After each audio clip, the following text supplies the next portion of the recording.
Session 20, Creative Problem-Solving Techniques. Remember when we talked about that survey that was done where they checked the IQ of 1,000 people at random, and they found the difference in IQ between the least intelligent and the most intelligent was only 2.5 times? And we talked about, with regard to income, how people earning $250,000 a year are not 10 times smarter than people earning $25,000 a year. Well, this subject has fascinated me for years, and I've put together courses which I've taught to major Fortune 500 executives and administrators, and I've come up with some really interesting ideas with regard to intelligence and IQ, and I'd like to just sort of impress upon you one thought, which is this, is that intelligence is a way of acting. Intelligence is not a matter of IQ. It's not a matter of education. It's not a matter of background, contacts, grades, or anything else.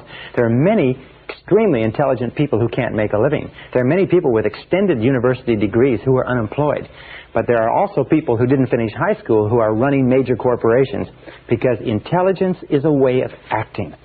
What I found was that if you study the way intelligent people, by which I mean people who can get the results they want, act, and you act or you use your mind the way they use their mind, you will actually start to function with the same level of intelligence that they function at, irrespective of your IQ or anything else.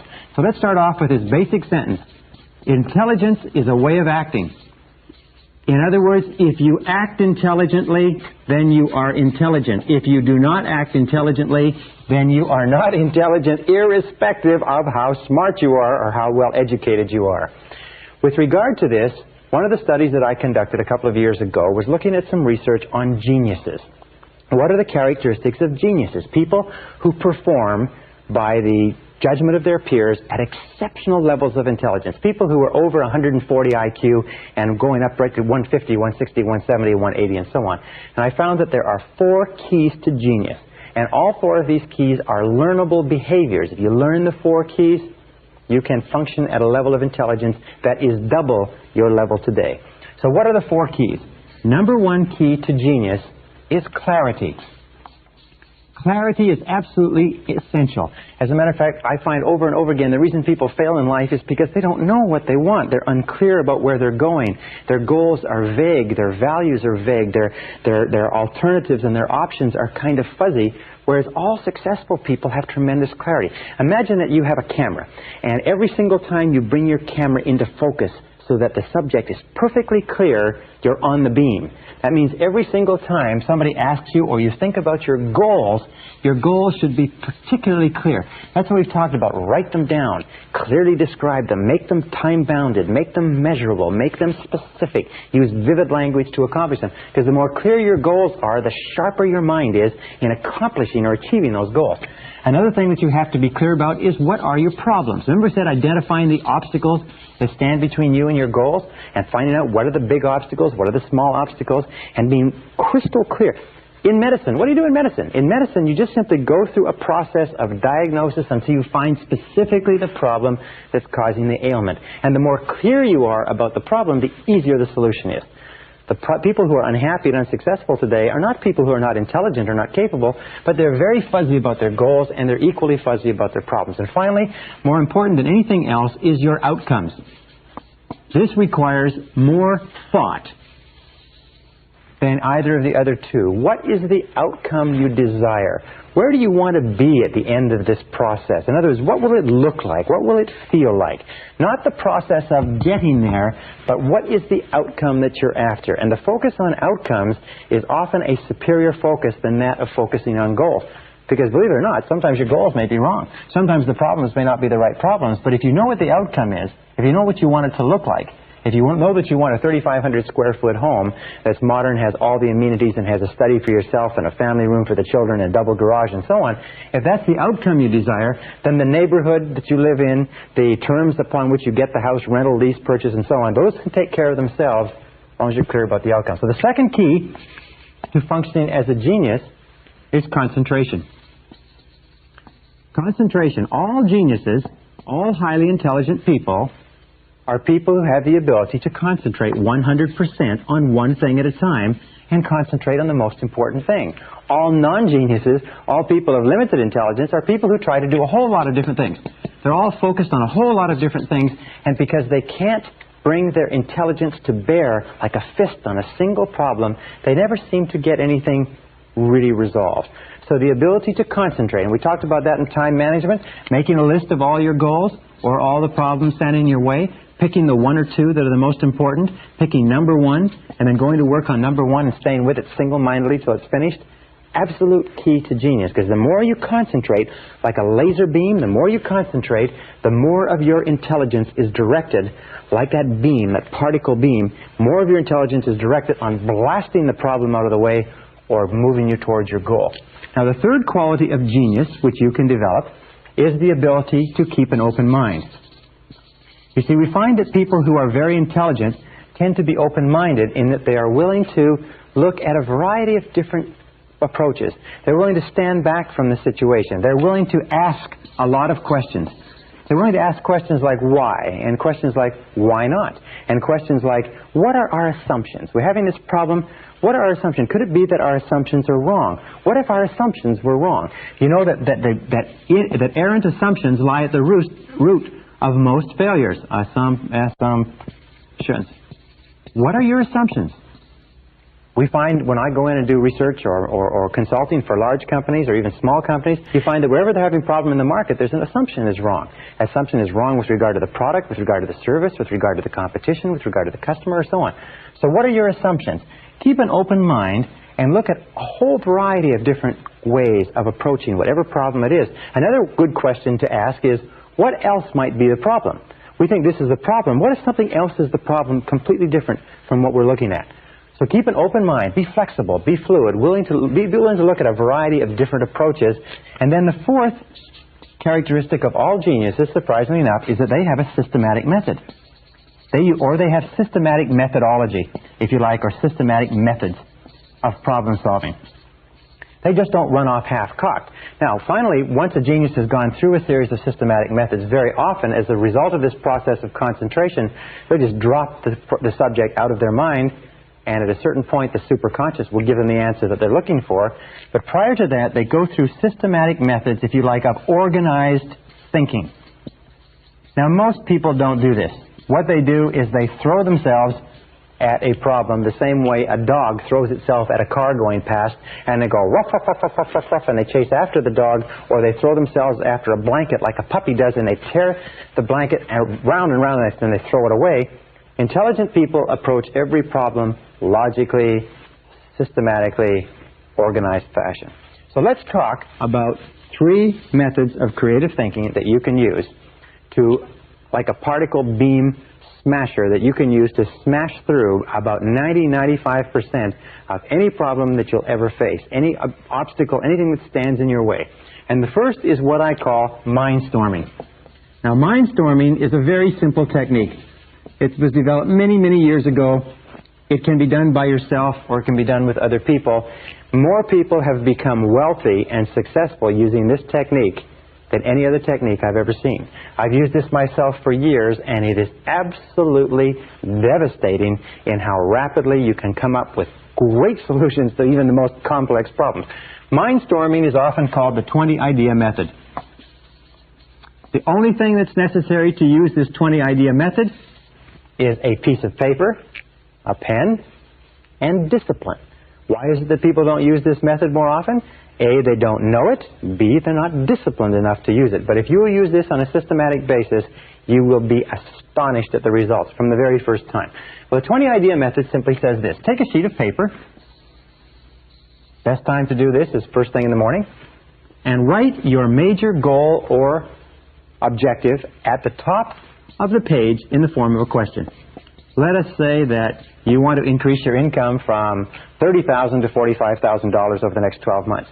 So what you do is you might write at the top of the page, what can I do to earn $45,000 over the next 12 months? That would be the question. Or let us say it's a time management question. What can I do to get 2 more hours of productive time every day? Or let's say it's a health question. What can I do to lose 5 pounds a month until I get down to my ideal weight?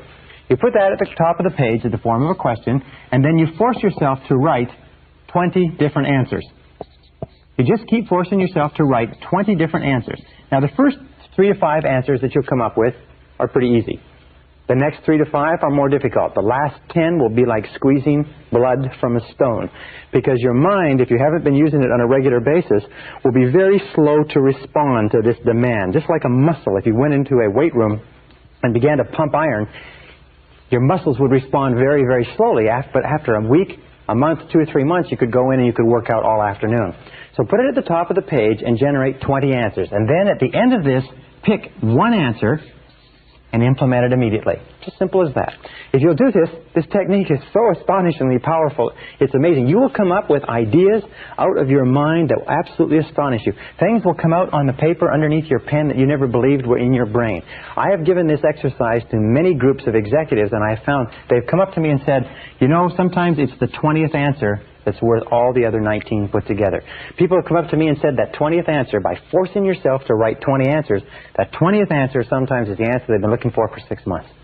So using this exercise, then take one and apply it immediately. Why? It's because that locks into the subconscious and the superconscious that you are serious about this process. Well, if you were to do this 5 days a week, every morning before you start off, and you were to generate 20 ideas every single morning before you started off, and you were to do this times 50 weeks a year, taking 2 weeks off for holidays and taking weekends off where you don't have to think at all, you would end up with about 5,000 ideas per year. If you were to take one idea per year, or one idea per day, times 5 days per week, times 50 weeks per year, it would equal 250 ideas per annum that you would be applying in your life in a world where the average person doesn't use one. Do you think if you used this method on a systematic basis, it would change your results? Do you think if you used this method of creative thinking on a regular basis, you would start to see some progress or some changes? The interesting thing is that if you use this method every day, now I must tell you quite honestly, personally, I cannot use this method for more than 3 days in a row. And the reason is that by the third day, I am coming up with so many ideas that I do not have enough time in the day to implement all the ideas.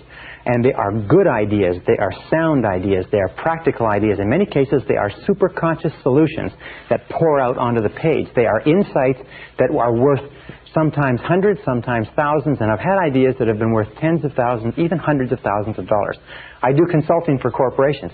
Occasionally I'll come up with an idea when I'm doing a consulting assignment for corporations with this exercise that will be worth hundreds of thousands of dollars to them, because it will be a unique distillation of a series of factors that suddenly crystallize like a flash bulb catches the photograph with all the details. It'll suddenly crystallize in a superconscious way, and bang, there will be the idea. So I strongly urge you to use this method starting today. Take any goal, any problem, any difficulty, write it as the form of a question and try it once, and you will be astonished at how effectively it works. As a matter of fact, I've had many people come back, hundreds of people come back from my seminars and say that idea changed their whole career, changed their whole business, changed their whole family life, changed many, many aspects of their life. All right, now the second method that I want to teach you is a method that you can use by yourself, but you can also use it with groups. You can also use it as a sort of a form of group problem solving, and it's a systematic method, part of which was developed at Harvard University, and part of which was developed by a series of other creative thinkers and in think tanks, and which I've combined into one method.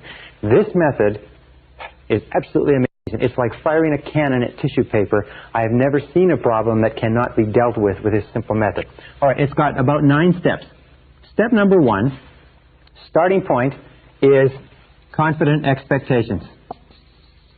Confident expectations seems to open up the mind, relax the right brain, activate the superconscious, and seems to tune you in to solving a problem or difficulty at a higher level. So confident expectations are very simple. Assume a logical solution. Whenever you're faced with any kind of difficulty, assume a logical, workable solution. Say to yourself, well, there's a logical, workable solution here. No problem. As it says, what does the Australians say? No worry, mate. Just say the same thing. No worry, mate. No problem. There's got to be a solution here somewhere. This attitude of confident expectations seems to open up the creative mind and make it work far, far better. Step number 2, in order to keep your mind positive and optimistic, use positive language. Use positive language. Now, what do we mean by that? Well, there are certain words in the English language or any language that can raise or lower blood temperature, that cause us to be anxious or fearful or happy or elated. So word usage is important. Using the proper words is important. For instance, the word problem. The word problem is a negative word. It has negative connotations. It causes us to become stressful and anxious and tense.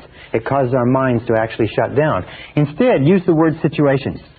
Situation, wonderfully enough, is a neutral word. It's neither positive nor negative. A problem is something you struggle with. A situation is something you deal with. Right? Problem equals struggle, setback, cost, difficulty, disappointment. But a situation is just something you deal with. And when you suddenly start describing things as situations, well, we have an interesting situation here. The car has been stolen. Well, this is an interesting situation. Our house is burned down. Well, this is an interesting situation that triggers your mind into dealing with it rather than being overcome by it. Now, a better word, of course, is challenge. And many companies and many individuals now only use the word challenge because it's positive. A challenge is something that you rise to. A challenge is something positive that you rise to. So instead of calling it a problem, call it a challenge. Hey, we have an interesting challenge here, or we're facing some interesting challenges this year. Or it looks like we're going to have challenges that we didn't expect this year, or we've come up with a really big challenge. But a challenge, described as a challenge, is something that brings out the best in you. Your mind starts to race to think how you can deal with it. And best of all is the word opportunity. The word opportunity is a very positive word. The word opportunity is something that you take advantage of. Now, the interesting thing is that in all of our research, we find that within every setback or difficulty, within every problem, within every situation or challenge, there is a hidden opportunity. There is something that you can learn. There's something that you can gain. There's an advantage. There's a benefit. There is something, and we know because of the law of substitution that if we are looking for the opportunity in any situation, we cannot at the same time think about what would cause us to become stressed and anxious. You cannot think of it as a problem and as an opportunity at the same time. The one thought, the positive thought, knocks out the negative thought. So when we look at successful people, we find that successful people are those who keep their minds on what they want, and they look for the opportunity, they look for the challenge, they look for the positive part of any setback or difficulty. Remember, we talked about the superconscious mind, is that setbacks and difficulties very often come to us to tell us to change course or direction, to get onto the right track, to get to where we're going.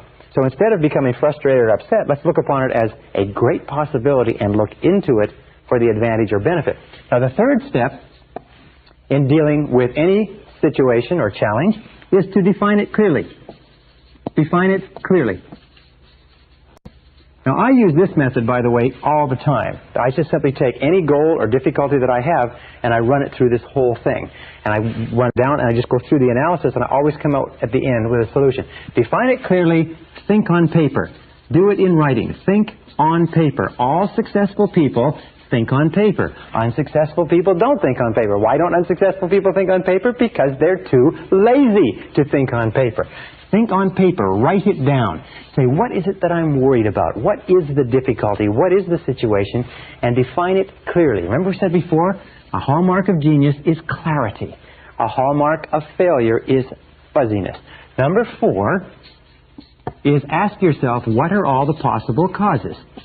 What are all the possible causes? The natural tendency in our impatient society is for us to, if we get to the point of defining the difficulty or the challenge, is to leap to a conclusion and say, let's do this. Instead, what a doctor does, for instance, is a doctor steps back and says, all right, you have this pain, you have this difficulty, you have this ailment that's being manifested in these symptoms. Now, let's look at what all the possible causes may be. What do you eat? What do you drink? What is your lifestyle like? What sort of stresses exist in your life, and so on? Sometimes you'll find that 50% of all of your difficulties can be resolved by defining them clearly. Another 25% of your difficulties can be resolved by determining the causes. Sometimes if you can determine what the causes are, then you say, well, if that's the cause, then you eliminate the cause, the situation is resolved. The 5th step, if you have not resolved it at step 3 or step 4, the next step is you say, what are all the possible solutions? What are all the possible solutions? Now, not just the logical solutions, but go beyond that. If you come up with a solution very quickly that seems like the logical solution, then ask yourself, what if that didn't work? then what else would we do? The Roger Von Oak says, always look for what is called the second right answer. Once you have one right answer, and you say, well, this looks like the answer to this difficulty, ask yourself, what is the second right answer? Very, very good exercise, because if the first solution doesn't work, you've already got a second solution already developed. So you ask, what are all the possible solutions? What is the solution? What's the opposite of the solution? What if we just did nothing? What if we did it twice as hard? What if we tried something else completely? What if we used lateral thinking? Instead of trying to dig this hole deeper, we went and dug another hole. What if we got out of this market completely? What if we got out of this job or this relationship completely? Rather than trying to solve the job or the relationship, what if we went somewhere else and started over? What would be the second right answer? Now, here's a critical point. From this point onward, once you've gotten to number 5, think and talk only about the solutions. Think and talk only about the solutions. You see, because of the law of concentration, because of the law of substitution, because of the law of attraction, what happens? Well, I'll tell you what happens.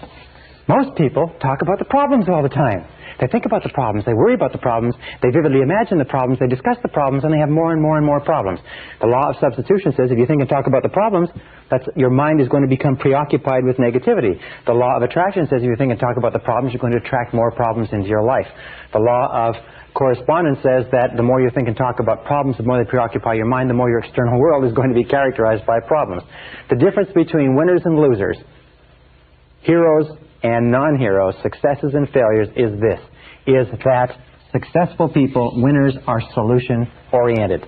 They are solution-oriented. They think about the solutions. They talk about the solutions.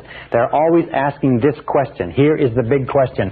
What do we do from here? What can we do from here?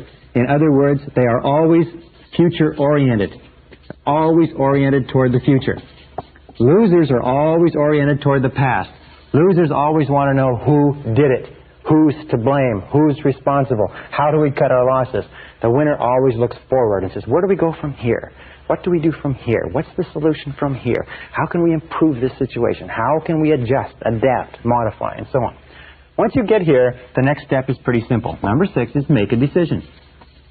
Make a decision. Now, any decision is better than no decision. 80% of all difficulties should be resolved, and the decision should be made at this step, at exactly the time that they come up. In other words, whenever you have a difficulty, now is the time to make 80% of your decisions. Indecision, by the way, indecisiveness is a major reason for failure. Indecisive people don't succeed in life. Being decisive is more important than being correct, because the more decisions that you make, the more feedback you get, the smarter you become, the more accurate your decisions become. The fewer decisions you make, the less feedback you get, the less learning takes place, the poorer as decision maker you become. So make a decision. Remember, 80% should be made right now, and the others can be made simply by saying, all right, I can't make the decision now, I need more information. I'll set a deadline, Thursday at noon, I'll make the decision no matter what information I have. Number 7, by the way, this is a great tension reliever. Great tension relievers make decisions. Indecisiveness is a major source of stress. Number 7 is assign responsibility. Assign responsibility. In other words, ask yourself this question. This is the big question. Who is going to do it? Who is going to do it? Very often people will go through this exercise, they'll make the decision, they'll be happy, they'll be elated, the stress and difficulty is gone, and then they all go back to work and they come back to a meeting 2 weeks later and nothing has been done because nobody has been assigned specific, and that's probably the word, assign specific responsibility. Who is going to do what exactly? And that brings us to number 8, set a deadline. Say, I want this done by such and such a day. Well, let's agree that it's going to be done by such and such a day, Thursday, 12 o'clock noon, we will review it again. And of course, once you've set a deadline, number 9 is take action. Launch. Do you know, an interesting time management study I read recently says that 20% of the work, the first 20% usually accounts for 80% of the value of the job. If you can launch it, they say well begun is half done. And number 10 is inspect what you expect. Inspect what you expect. One of the most important rules of success in life is once you have made an agreement that something is going to be done, inspect it, check on it, control it, monitor it, keep in touch. I have a good friend that says that delegation is essential, but not abdication. Make a decision. Once you have assigned somebody, you've asked somebody to do it, keep in touch with them. If it's important enough for you to have it done by that deadline, it's important enough for you to follow up and check. All right, there's one final method of creative thinking which you can use with your husband or wife, with your coworkers, with your friends, with your associates. One of the most powerful methods ever developed. First written about by Alex Osborne in his book Applied Imagination in 1946, and it's called brainstorming. Now, brainstorming is terrific. And I won't write it all out on the board, but I'll just give you the description of what you have to do to be a good brainstormer. Number one, the very best group for brainstorming is 4 to 7 people. Below 4, you're not getting the potential synergy, and above 7, the group starts to get a bit unwieldy. So 4 to 7 people sitting together in a spirit of harmony. Step number 2 is to clearly define the question. And the more simple and precise the question, and the more concrete the answers that you're looking for, the better the brainstorming exercise works. For instance, you could say in a sales organization, you wouldn't say, what can we do to increase sales? Because the question is very vague. It's fuzzy. Remember, clarity. What we would say is, what can we do to increase our sales by 20% over the next 90 days? Then everybody can bring their minds to bear on the question. Now, the third step with regard to brainstorming is time. The best period for brainstorming is between 15 and 45 minutes. 30 is ideal. So what you do is you say, we're going to brainstorm this question. What can we do to increase our sales by 20% over the next 90 days? And we're going to do it from 4:15 to 4:45. Next step is idea generation. Now, this is really critical. Instead of generating ideas and then evaluating them, what you do is this. And this is what Osborne found. He said what blocks brainstorming is that you have the idea generation process, and somebody comes up with an idea and somebody says, that wouldn't work, that's stupid, that's ridiculous, we tried that once before. And as soon as somebody says anything critical about an idea, everybody just shuts up. And so you sit there and everybody becomes a little bit hesitant. Why? It's because when you criticize an idea, you trigger the deep down fear of rejection that goes back to early childhood. So what you do is you divide. You have idea evaluation, this section, and idea generation separated by a wall of time, so that you put time between the two. And here you go for quantity of ideas. So in a 30-minute session, say 30 minutes, you say, let's see how many ideas we can generate focused on how we can increase our sales by 20% over the next 90 days. And over here, you can take more time, and here you go for quality. Now, what is the role of the leader? In a brainstorming session, the leader is not to dominate. The leader is to stimulate. A good business person, by the way, will bring their staff or their associates in on a regular basis to stimulate them into brainstorming, at least once per week. But don't dominate the conversation. Record all answers. Record all answers. Very often, somebody will come up with an answer in a brainstorming session which will be a superconscious solution. The superconscious solution may be so excellent that even the person who came up with it and the people at the brainstorming session are not aware that it is a brilliant breakthrough. But when you take the ideas and evaluate them later, or somebody else looks at the ideas, they may say, that's what we're looking for. This is exactly right. So with regard to creative thinking, remember this. Let me repeat. That intelligence is a way of acting. That you can function at least twice the intelligence you're currently using by doing what geniuses do. Be clear about what you want. Concentrate single-mindedly on the goal, the problem, the situation, or the outcome you desire. Keep an open mind. Be flexible and look at all possibilities. And then use systematic methods of problem solving like we've discussed.